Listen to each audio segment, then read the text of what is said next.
Donetsk में रूस का बारूदी प्रहार फैब 250 बम से हमला किया गया। रूस के हमले में रिहायशी इमारत तबाह, बमबारी में 5 लोगों की मौत।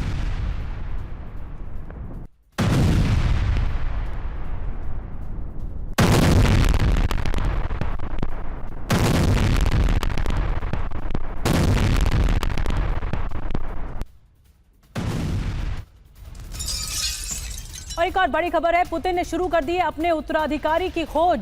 जी हां, पुतिन ने दिया उत्तराधिकारी योजना का आदेश। यूक्रेन जंग से लौटे सैनिक हो सकते हैं भविष्य के नेता, ये ऐलान किया गया है। देश के लिए लड़ने वाले संभालेंगे गद्दी। न्यूज वीक की रिपोर्ट में बड़ा दावा किया गया है।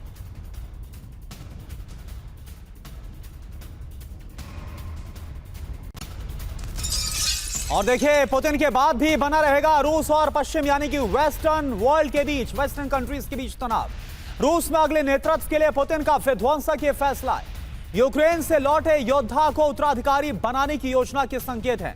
हमें ऐसे लोगों को खोजना होगा जो देश की सेवा में निडर हो, यह पुतिन की तरफ से कहा गया। 15 लाख से ज्यादा सैनिक अभी तक युद्ध में शामिल है, यानी कि पुतिन और उनके बाद भी जो कोई भी नेतृत्व करेगा, रूस का जो स्ट्रेटेजी है वो एंटी वेस्टर्न वर्ल्ड ही रहने वाली है।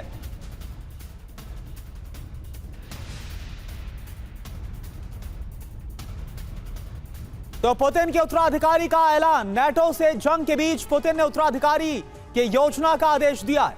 पुतिन ने रूस का अगला राष्ट्रपति कौन होगा इसका ऐलान कर दिया है। देश के लिए जान जोखिम में डालने वाले ही संभालेंगे नेतृत्व। तो आप देखिए, कुल मिलाकर ये जो खबर सामने आ रही है, इससे ये इंडिकेशन साफ है कि जो रूस की योजना है, जो रूस की स्ट्रेटेजी है या रूस की जो पॉलिसी है वेस्टर्न कंट्रीज को लेकर, इसमें कोई बदलाव नहीं होने वाला। सोर्स क्या है? News week.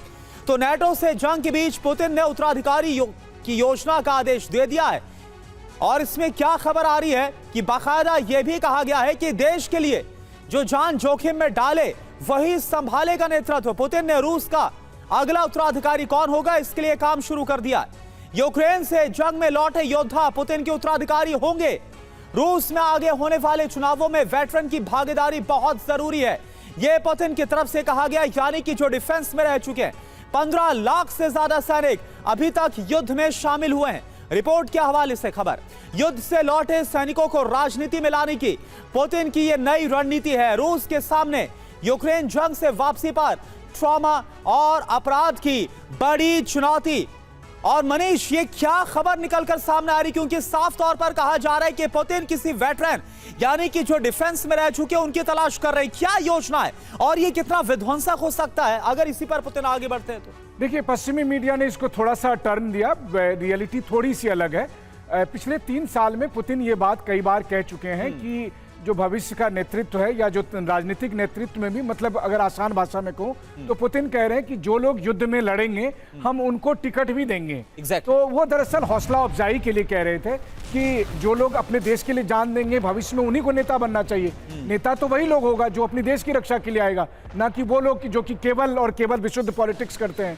तो इसके पीछे 2 मकसद था। पहली बात तो ये कि जंग में जो लोग हैं उनका मनोबल भी बढ़ाना, और दूसरा जंग को आम लोगों के साथ कनेक्ट करना।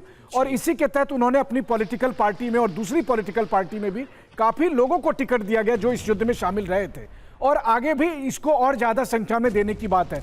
अब इसको पश्चिमी मीडिया इस रूप में देख रही है कि पुतिन अपने उत्तराधिकारी की तलाश करेंगे। देखिए, पुतिन को लेकर कई तरह की खबरें वो करते हैं, बट मुझे लगता है कि अभी फिलहाल रूस को ये पता है, रूस के लोगों को पता है कि पुतिन उनका नेतृत्व कर रहे हैं, और जब तक पुतिन हैं गद्दी पर तब तक किसी उत्तराधिकारी की जरूरत नहीं है। लेकिन हाँ, रूस एक देश है और रूस की चुनौतियों को देखते हुए वो भविष्य की तैयारी तो जरूर करेंगे। मनीष, लेकिन ये भी सवाल है ना कि क्या सत्ता की लालच को ठुकरा पाएंगे पुतिन अगर उत्तराधिकारी ढूंढने की कवायद है तो? एक बड़ी खबर और है, पोलैंड में रूसी ड्रोन अटैक के बाद टेंशन में वॉर्सो। ड्रोन हमलों से निपटने के लिए पोलैंड ने कीव से संपर्क किया है। ड्रोन हमलों को रोकने के लिए दोनों देश साथ आए। तो रूस के खिलाफ एक ड्रोन वॉर चल रहा है और पोलैंड यूक्रेन साथ आते हुए दिखाई दे रहे हैं। और जिस तरह से यूक्रेन पलटवार कर रहा है, यूक्रेन की मंशा है कि ड्रोन वॉरफेयर के जरिए आगे बढ़ाया जाए। पहले खबर जानिए, खबर क्या है?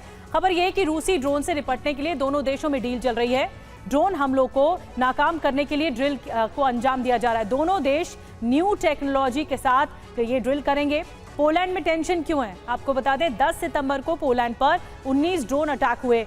रूस से ड्रोन युद्ध के लिए पोलैंड तैयार नहीं।